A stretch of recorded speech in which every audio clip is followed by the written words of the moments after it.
Muy buenos días a todos y todas quienes están hoy presentes en este interesante webinar que realiza Humana Consultores, Soluciones en Bienestar, sobre la importancia de la confidencialidad en el contexto de la ley Karin.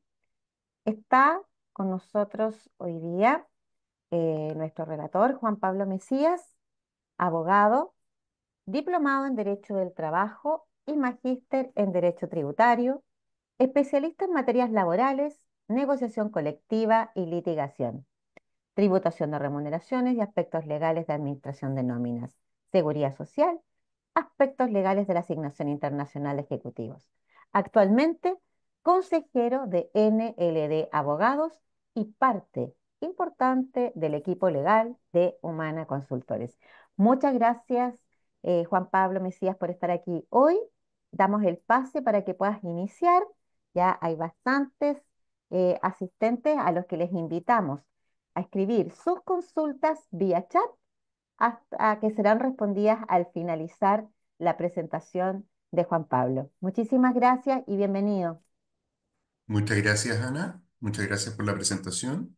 Gracias a todos ustedes por asistir a este conversatorio, a este webinar. Como ustedes pueden ver, si nosotros no, nos fuéramos un año, 10 meses hacia atrás, estábamos hablando ya de la ley Karin en términos generales, de qué es lo que era esto. Pasó a ser muy conocida por nosotros. Y han pasado 10 meses en que han ocurrido una serie de situaciones.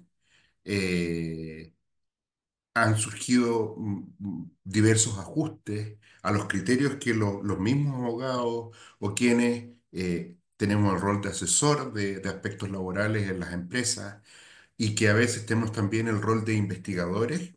eh, Se han ido cerrando, se han ido contestando ciertas preguntas que a lo largo de la tramitación de la ley Karin han ido surgiendo.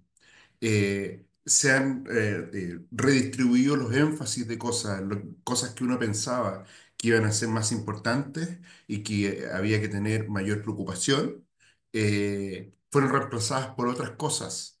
Eh, Todo eso ha pasado en estos alrededor de casi un año ya que llevamos con la ley Karin en aplicación. Eh, Sin perjuicio de tener presente, y de hecho ayer la conversaba con otros abogados laboralistas, es que todavía estamos construyendo esto. ¿Por qué lo estamos construyendo? Porque los fenómenos legales, a ver, en el fondo parten, antes de que haya una ley tiene que haber una necesidad en la sociedad, ¿ah? Un efecto, una situación material, un elemento material, que da lugar a que el Estado responda creando una regulación. Pues bien, y esa regulación normalmente corresponde a una ley. Pero una ley es genérica porque está pensada para aplicarse a muchas personas y además es genérica y es amplia porque está pensada para durar mucho tiempo.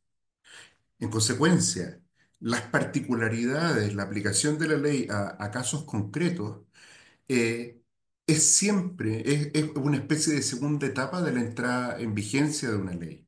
Y nosotros nos encontramos precisamente en esa etapa, en la etapa de los ajustes de esta ley, por definición, no porque tenga un error, sino que por definición genérica que está incoándose, que se está precisando a determinadas circunstancias y si bien ya tenemos respuesta a muchas preguntas que teníamos al inicio de la vigencia de la ley Karin, eh, sí falta muchísimo todavía. Me atrevo a decir por lo menos un par de años para que haya jurisprudencia interesante de parte de la autoridad laboral, la Dirección del Trabajo, y también de parte de los tribunales de justicia respecto a una serie de situaciones y de interrogantes que todavía dan vuelta y que hoy día no hay jurisprudencia para decir, mira, la cosa va por acá, sino que se resuelven a partir del buen criterio de las directivas de las empresas y del buen criterio que puede aportar un abogado, ¿ah? Un asesor laboral.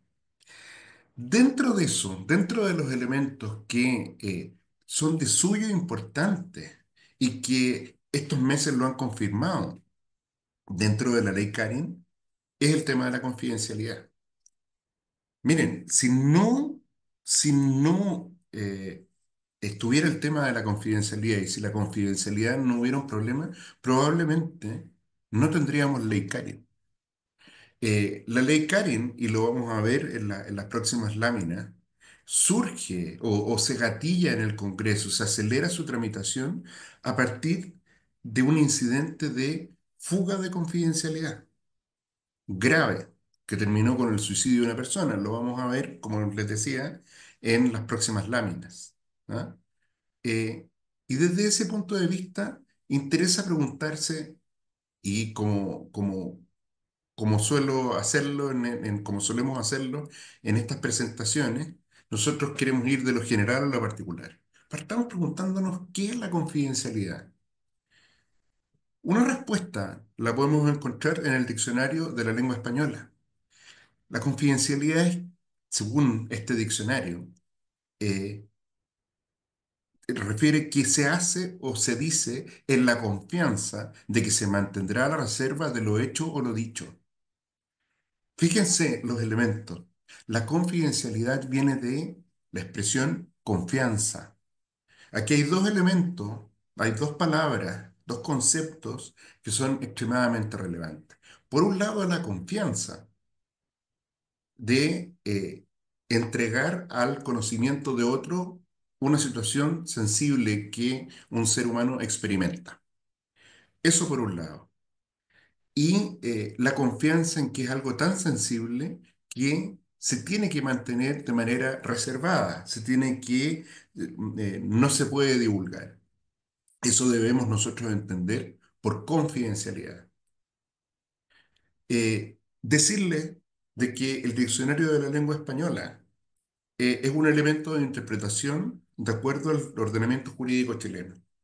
Cuando una definición legal no es clara, cuando un término legal no es claro, dentro de la técnica, decimos los abogados, de hermenéutica legal, los intérpretes del derecho, que podemos ser cada uno de nosotros y oficialmente la judicatura, los jueces, recurren en ocasiones al diccionario de la Real Academia de la Lengua Española.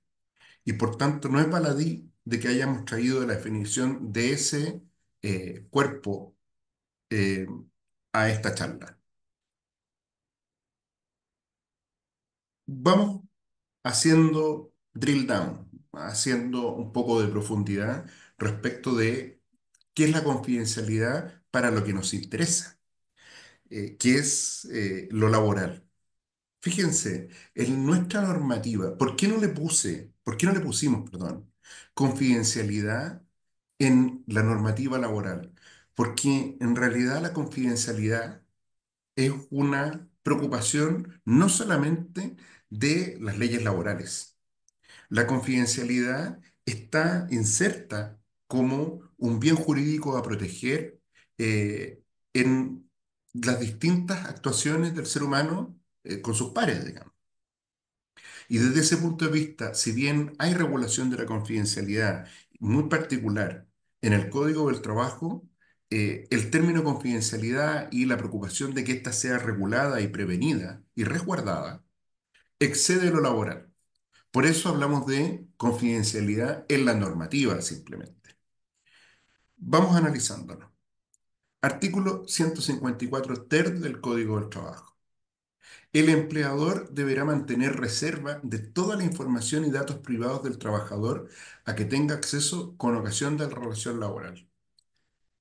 Es una norma súper genérica y que trasciende con mucho lo que ocurre con la ley Carin.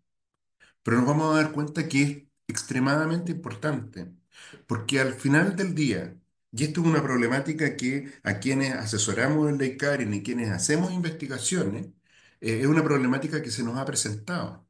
El creer, el creer que porque yo soy denunciante o yo soy denunciado o solo porque yo soy testigo de un procedimiento de investigación de ley Karin debo guardar confidencialidad, pero no estando en alguno de esos roles, no tengo que guardarla y me refiero a directivos de una empresa, a ejecutivos de una empresa, a trabajadores de una empresa, es erróneo.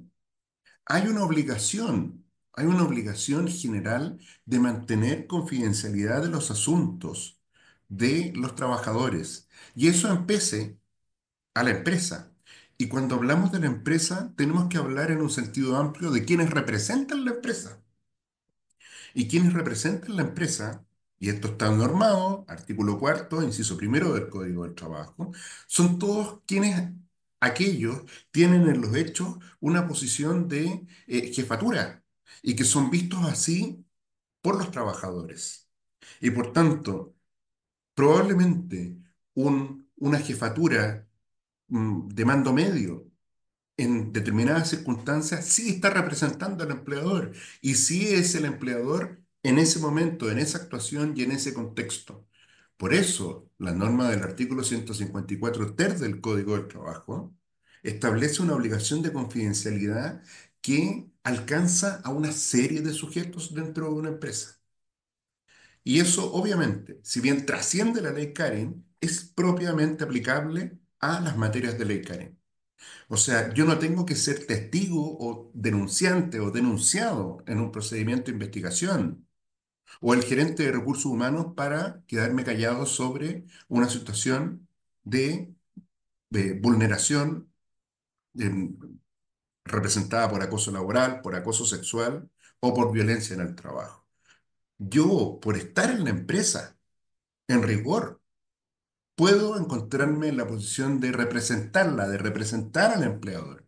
Y desde ese punto de vista, la norma del Código del Trabajo, que es el artículo 154 ter, sí me obliga. Eso como principio general. Segundo, el artículo 211A del Código del Trabajo. Y esto sí que es ley Karen. Recuerden que la ley Karen, como tal, ya es parte del Código del Trabajo. Fue incorporada al articulado del Código del Trabajo. Este artículo 211A es la ley Karen, es parte de la ley Karen, en el fondo. Los empleadores deberán elaborar y poner a disposición de las trabajadoras y de los trabajadores un protocolo de prevención del acoso laboral, perdón, del acoso sexual, laboral y violencia en el trabajo a través de los organismos administradores de la Ley 16.744, es decir, las mutualidades, la AH, el IST, etc. El protocolo al que hace referencia el inciso anterior, y esto es lo que obliga a la norma, incorporará a lo menos lo siguiente. Letra E. Las medidas, las medidas de resguardo de la privacidad y la honra de todos los involucrados en los procedimientos de investigación de acoso sexual o laboral y las medidas frente a denuncias inconsistentes en estas materias. Fíjense, la ley Karen establece una obligación de incorporar en el protocolo de prevención de acoso o violencia, o de acoso y violencia, perdón, impone la obligación de establecer medidas de resguardo de la privacidad y de la honra de todos los involucrados.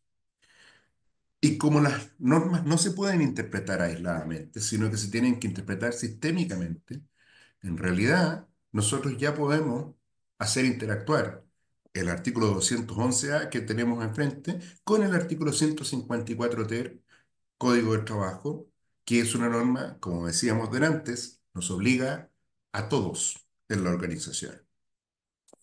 Luego, luego, artículo 211b del Código del Trabajo. Nuevamente ley Karen.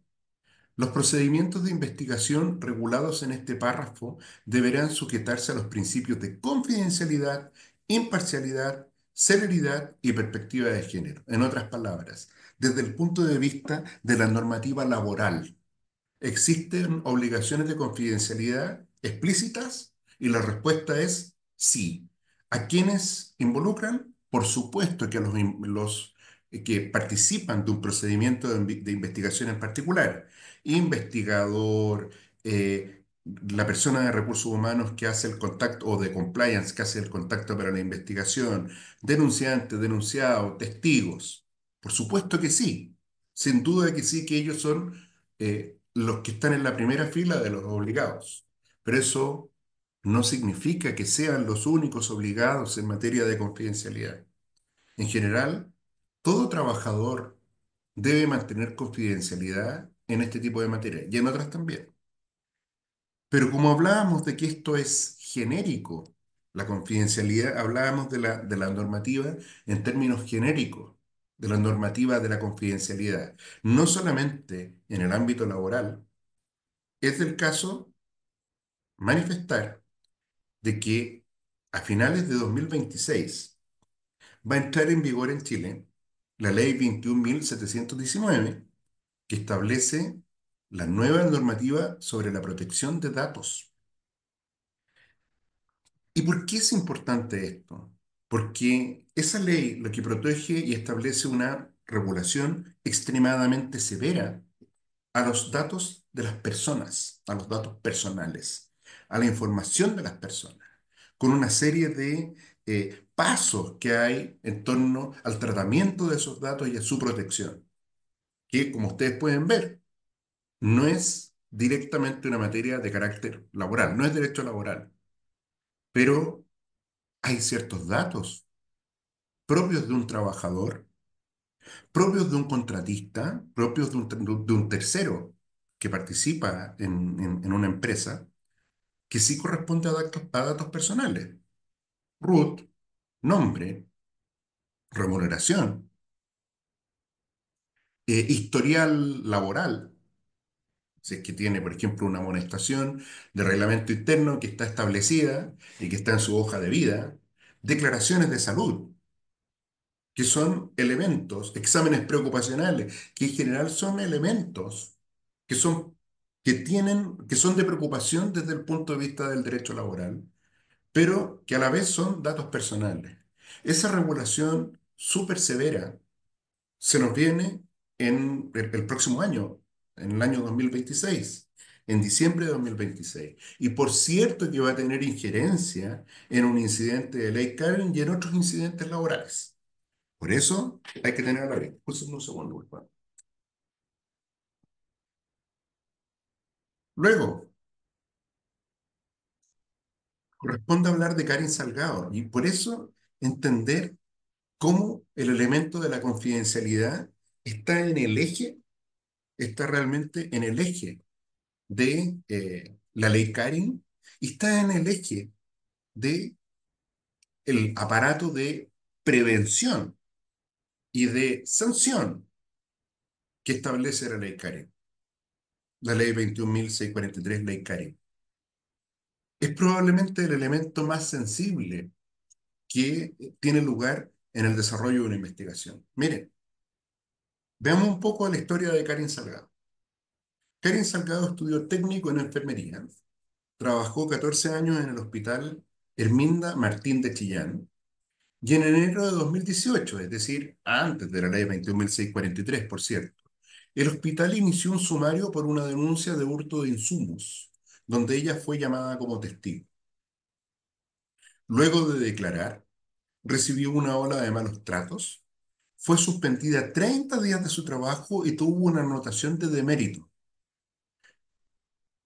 Ella, por el hecho de haber sido testigo y haber confiado en que la información que ella iba a dar, porque se sentía en la obligación como persona correcta que era en entregar datos sobre los hechos que ella había presenciado, eh, se filtró y le significó una serie sistemática de represalias, aprovechando de mala manera las facultades que daban ciertas jefaturas para ser suspendida 30 días de su trabajo y obtener una anotación de demérito. Obviamente desviada de fin, porque pues, a ver, en el sistema administrativo, las anotaciones de demérito tienen que ver cuando una persona efectivamente ha incurrido en una infracción o en un mal desempeño, ¿no? Aquí el mal desempeño o la infracción fue no haber protegido indebidamente a una persona que a lo mejor estaba involucrada en el hurto de los insumos. Y por esa razón, fue castigada. No solo eso, en febrero de 2019 fue trasladada a la bodega de farmacia y su sueldo, inicialmente de 599.000 pesos, fue recortado en un 50%. Miren la arbitrariedad. Escribió una carta a la Contraloría General de la República de Chile, pero su apelación fue rechazada. Se suicidó el 12 de noviembre de 2019 a la edad de 40 años. La ley 21.643 se denomina Ley Karen en su honor. Fíjense, aquí hay una serie de vicios. Primero hay corrupción, por supuesto que sí. Hay desviación de fines, o sea, utilizar una herramienta de reproche o de desarrollo de carrera dentro del mundo administrativo para castigar a alguien por haber dicho la verdad en un testimonio respecto del cual se le aseguraba confidencialidad. Y lo más importante de cara a esta charla, la vulneración a la confidencialidad dentro de un procedimiento que se prometía debía ser reservado. De ahí que la importancia de la confidencialidad en los procedimientos de investigación es fundamental. Y a la vez es un desafío porque es súper difícil manejar la confidencialidad dentro de las organizaciones. Vamos a ver algunas problemáticas a lo largo de estas láminas que nos hablan de esto. eh, y también un intento de propuesta respecto a mitigar, no eliminar la dificultad y la exposición a que siempre una situación que se mantiene en confidencialidad en definitiva, eh, puede tener una fuga de esa confidencialidad.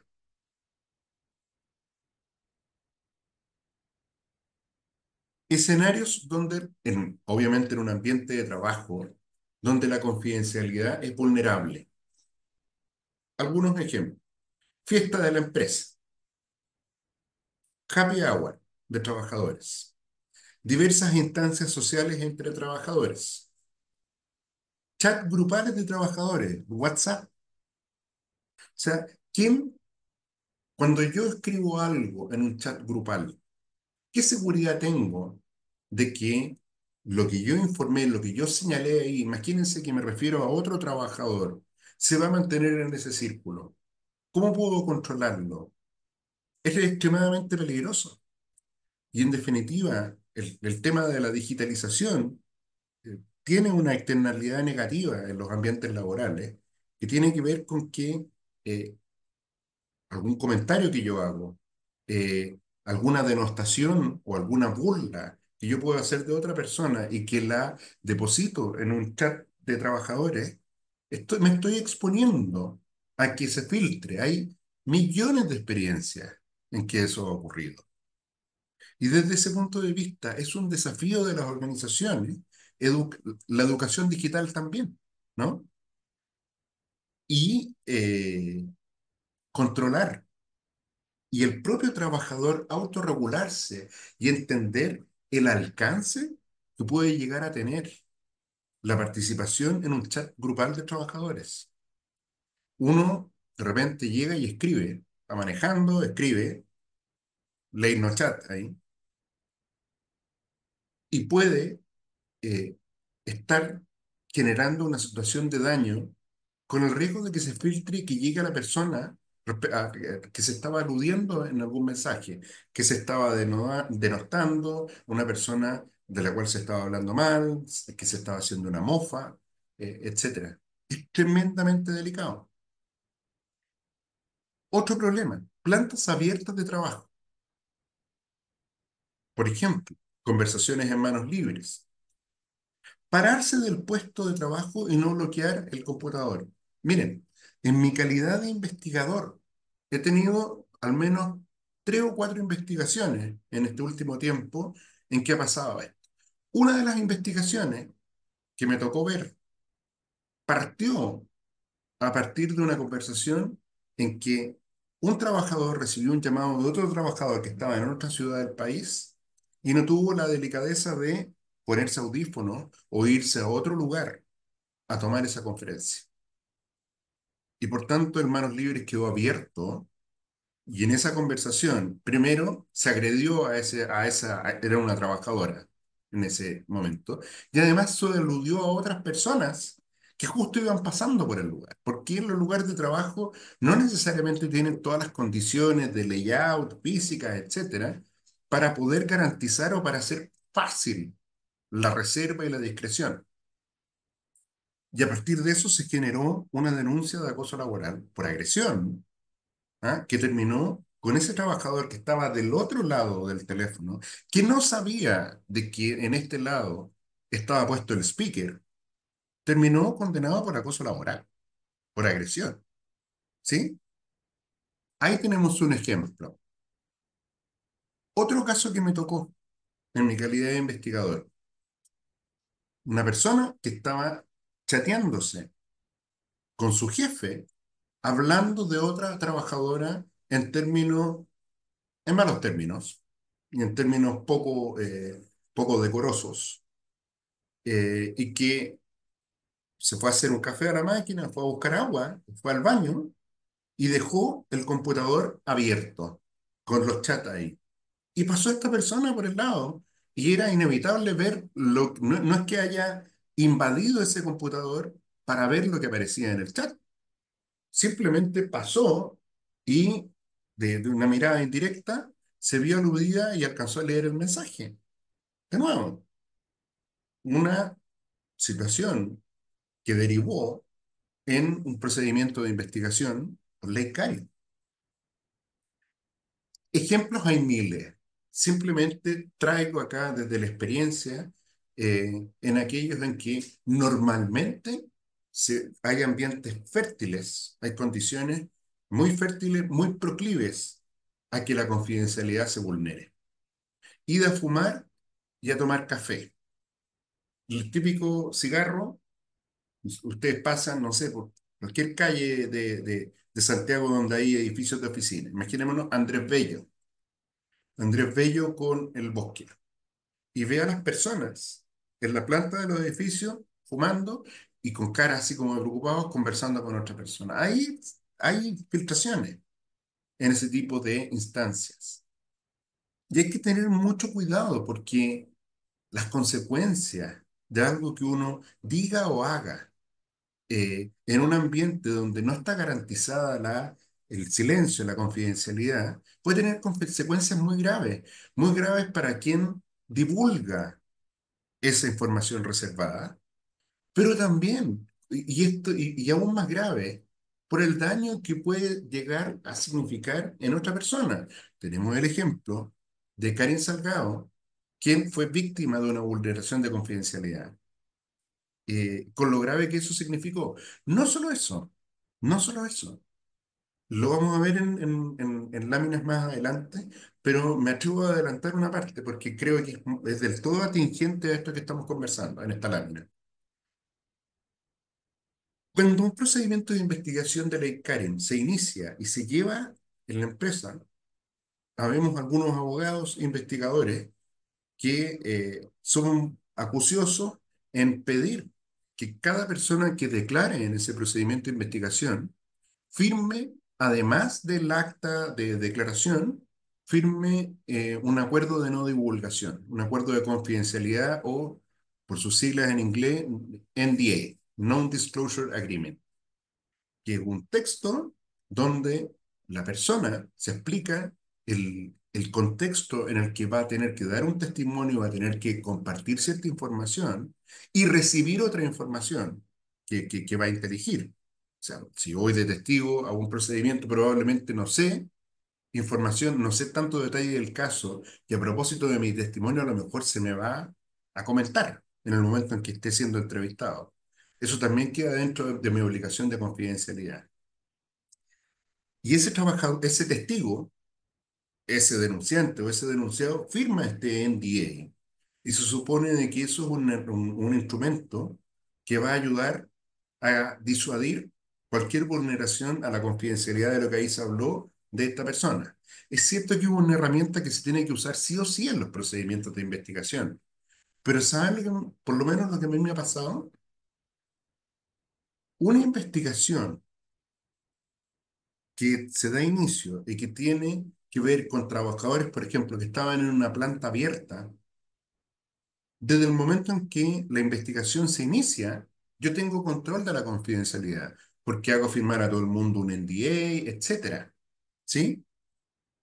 Pero la verdad es que los problemas que derivan en una denuncia de acoso o de violencia muchas veces no parten con la investigación. No parten en la línea del tiempo en que yo ya tengo control sobre la confidencialidad. Parten mucho antes. Parten en el área de trabajo. Estoy trabajando y veo dos personas discutiendo o que se van a una oficina y a pesar de que no escucho el diálogo, veo las caras y veo que están interactuando y que veo que hay un problema ahí. Después es muy fácil para todos los que están en el ambiente, que están presenciando esto y que se ven todos los días, conectar, conectar esos episodios con un procedimiento de investigación futuro. Se me han llegado reclamos de personas denunciadas eh, manifestándome, mira, todo el mundo sabe que estoy siendo investigado, a pesar de que lo hiciste firmar, Juan Pablo, un compromiso de confidencialidad, de que nada se podía saber, de que no debían divulgar esta información. Claro, porque el tema se sabe incluso antes de la investigación. Y de ahí, nuevamente, volvemos a, a preocuparnos, o debemos preocuparnos, de las instancias de los caldos de cultivo que dan pábulo a la vulneración de la confidencialidad.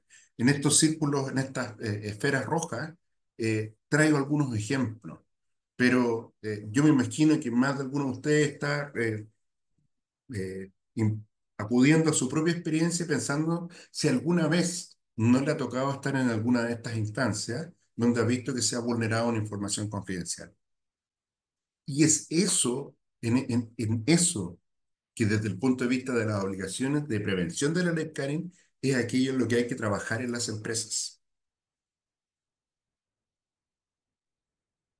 Voy a pasar.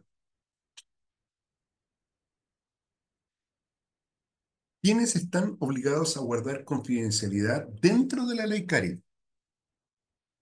Vamos a ir en orden. Investigadores, denunciantes, denunciados, testigos y empleadores en general. Acuérdense, cuando vimos la normativa, que la normativa establece una norma general de obligación para los empleadores y una norma particular de ley Karen para todos quienes interactúan en ese procedimiento. ¿Qué significa guardar confidencialidad? Guardar confidencialidad significa transformarse en un custodio de determinada información que es sensible. Y eso se traduce eh, en una obligación que es pasiva y que también es activa. Voy a dar un ejemplo. eh, Dentro de un procedimiento de investigación, lo normal, imagínense que el investigador era externo. Entonces hay alguien de la empresa que tiene que ser su lazo, su punto de conexión con ese investigador que es externo. Imaginémonos el gerente de recursos humanos, que está también dentro de este círculo, dentro de la confidencialidad. O no sé, el encargado de compliance. Y ese fue el punto de contacto entre el investigador externo y la empresa. Ese gerente de recursos humanos o ese encargado de compliance sabe de lo que está ocurriendo en el procedimiento. ¿Sabe lo que puede pasar? Y que créanme que pasa y pasa a menudo. Imagínense que el investigado es una persona con relevancia dentro de la organización. Y ese gerente de recursos humanos recibe mensajes, chats, le van a golpear la puerta, le va a golpear la puerta el gerente general, que quiere enterarse de cómo está yendo la investigación y cuál es el resultado que va a tener. En rigor, en rigor, ese, ese gerente de recursos humanos está obligado a mantener reserva incluso con sus superiores, incluso con el gerente general, pero el gerente general no tiene facultades para vulnerar, para invadir ese ámbito de confidencialidad porque no le incumbe. Y el gerente de recursos humanos, en el ejemplo, tiene prohibido divulgar esa información a sujetos que no sean aquellos que están estrictamente involucrados con el procedimiento. Y esto pasa a menudo. Y también hay que tener conciencia sobre esto, ¿sí? Por eso yo hablaba de una obligación pasiva y activa de confidencialidad. Yo no denunciar, ¿ah? No denunciar, pero tampoco eh, liberar la barrera para que alguien invada, aprovechando su facultad y su jerarquía, invada la esfera, el cerco de confidencialidad que yo estoy custodiando, ¿sí? Eh, por eso es muy, muy importante. Y también que quede récord en las entrevistas para denunciantes y denunciados y testigos, idealmente que el denunciante, el denunciado o el testigo sepa quién va a saber dentro de la empresa respecto de lo que se ventila en la investigación. Sepa quién va a saber y quién no puede saber. Eso también tiene que ver con una obligación de confidencialidad cumplida como corresponde, de manera tal que sea eficaz. Eh, ¿Qué otras variantes tiene esto? ¿Qué otras derivadas? La información que aparece en el informe de investigación, la información que aparece de personas, de nombres de testigos, de trabajadores que aparezcan aludidos en el informe de investigación, tienen que ir tarjados, tienen que ir tarjados, porque el informe, recuerden que se va a la dirección del trabajo y pasa 30 días ahí y de ahí vuelve y tiene que ser entregado una copia al denunciante y otra copia al denunciado. Y el denunciante en rigor va a seguir trabajando eventualmente en la organización. Y el denunciado eventualmente también va a seguir trabajando en la organización si es que no es desvinculado por acoso. El denunciante no tiene por qué saber quién depuso, quién declaró en su contra. Tampoco el denunciado. El testigo no tiene por qué eh, sufrir un perjuicio, digamos, en su persona al saber o por el hecho de que su testimonio se filtró respecto de quién lo estaba dando.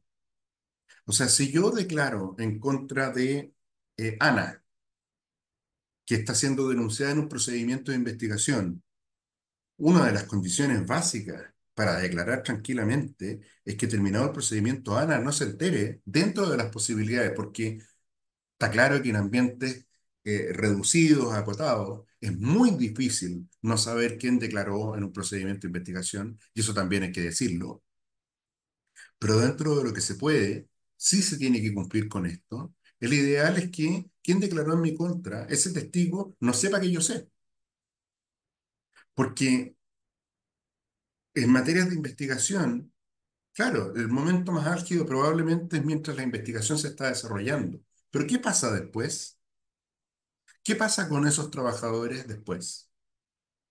¿Qué pasa con esa misma planta abierta, los cubículos y las mesas, donde los trabajadores se miraban a través de un vidrio acrílico todos los días en la cara? Por eso es tan delicado este tema. Y por eso hay que manejarlo con la máxima discreción posible, entendiendo que aquí no hay balas de plata, nada está garantizado, porque somos seres humanos. Consecuencias de la vulneración de la confidencialidad. ¿De qué hablo?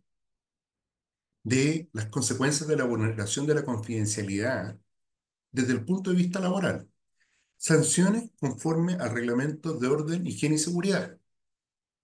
Primera cosa, las sanciones normalmente en el reglamento son descuentos al salario, ¿sí? De hasta un 25%.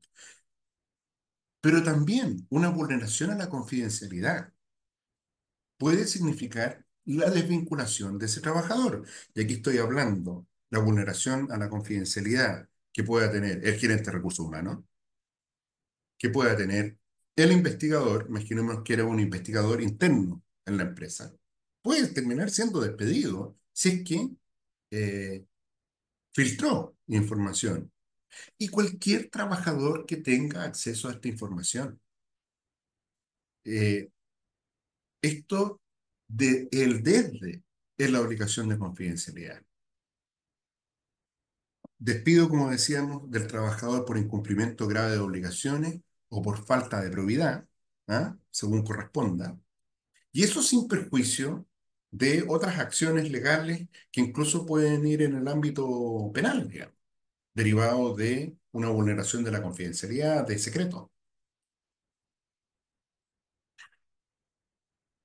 Medidas de prevención y mitigación, firma de NDAs, como conversábamos, aun cuando no hay balas de plata acá, insisto, reforzamiento de obligaciones en contratos de trabajo, reglamentos internos, en protocolo de prevención, en procedimiento de investigación de ley Karin y en código de ética. Capacitación y sensibilización continua. Es clave. Es clave. Esto requiere de una capacitación en microáreas y que no sea una vez, sino que sea un trabajo sistemático de mensajería, de difusión, de consejo, de recomendación, de manera tal de que el tema de la confidencialidad se ponga en el número uno y también se entienda cuáles son los lugares donde la confidencialidad donde yo estoy obligado a tener confidencialidad y cómo debo resguardarla, so pena de sufrir consecuencias. Eh, si algo quisiéramos como relatores de este webinar, es que ustedes se fueran con eso, que ustedes entendieran que la obligación de confidencialidad es tremendamente amplia y trasciende temporalmente una investigación de ley Karen. De hecho, lo más importante es mantener la confidencialidad antes antes de que se produzca una situación de acoso o de violencia, como lo hemos conversado en las instancias del día a día, tal cual lo hemos comentado a lo largo de esta presentación. Eh, Ana, de hecho estamos precisamente en el Tiempo. tiempo Sí, así para poder es, Juan Pablo. No debatir. te queríamos interrumpir, estamos muy atentos a todo lo que estás diciendo. Invitamos a todos los presentes, si tienen alguna duda, alguna pregunta que le pudiésemos hacer a Juan Pablo, que la pueden hacer por chat. Mientras tanto, Juan Pablo, invitarte, como nos quedan unos poquitos minutos, mientras que si los asistentes pueden ponernos algunas preguntas, ¿cuáles serían los tres puntos más relevantes hoy día dentro del contexto de la ley Karin relacionados a la confidencialidad? ¿Cómo lo podríamos resumir? Muy buena pregunta. Muchas gracias, Ana. En primer lugar, entender el alcance de la confidencialidad y que en definitiva es una obligación grave y que sí tiene consecuencias jurídicas. Y desde ese punto de vista, una vulneración de la confidencialidad puede terminar con mi despido. ¿Sí? Eso en primer lugar. Entender también de que la confidencialidad no solamente me obliga a mantener información que yo recibo, ¿ah? Eh, Obliga también a otros actores que participan de un procedimiento de investigación. Así como yo estoy súper obligado, por decirlo así, a mantener reserva, ¿quién me está entrevistando? O el gerente de recursos humanos también está obligado. Eso en primer lugar. En segundo lugar, que la confidencialidad, eh, tienen que los bordes de la confidencialidad y los sujetos que están obligados para mantener una información sensible, se tiene que tener trazabilidad respecto de ellos. Es decir, el ideal es que en una situación en que se está compartiendo información sensible, quien la comparte tiene derecho a saber y existe el deber de informarle quién va a saber y por qué va a saber respecto de esa información. ¿Y cuánto tiempo va a saber de esa información? Aquí estoy hablando en clave de ley de protección de datos, en buenas cuentas, porque está muy relacionado, ¿no?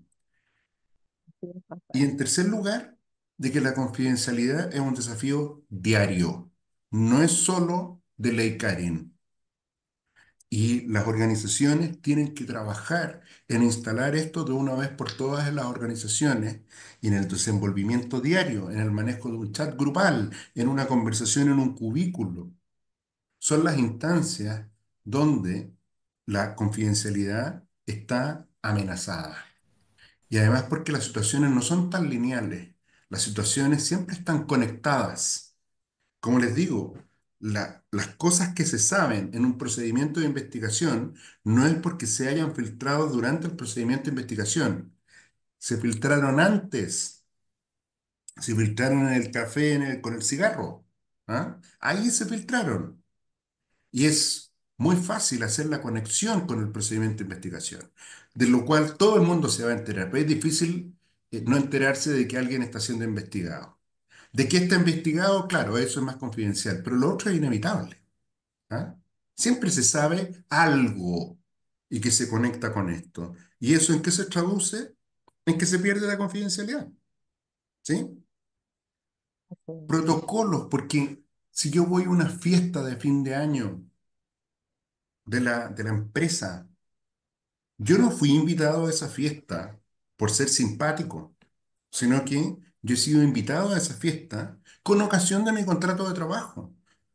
De hecho, si yo renuncio 2 días antes a su organización, ya no voy a ir a la fiesta.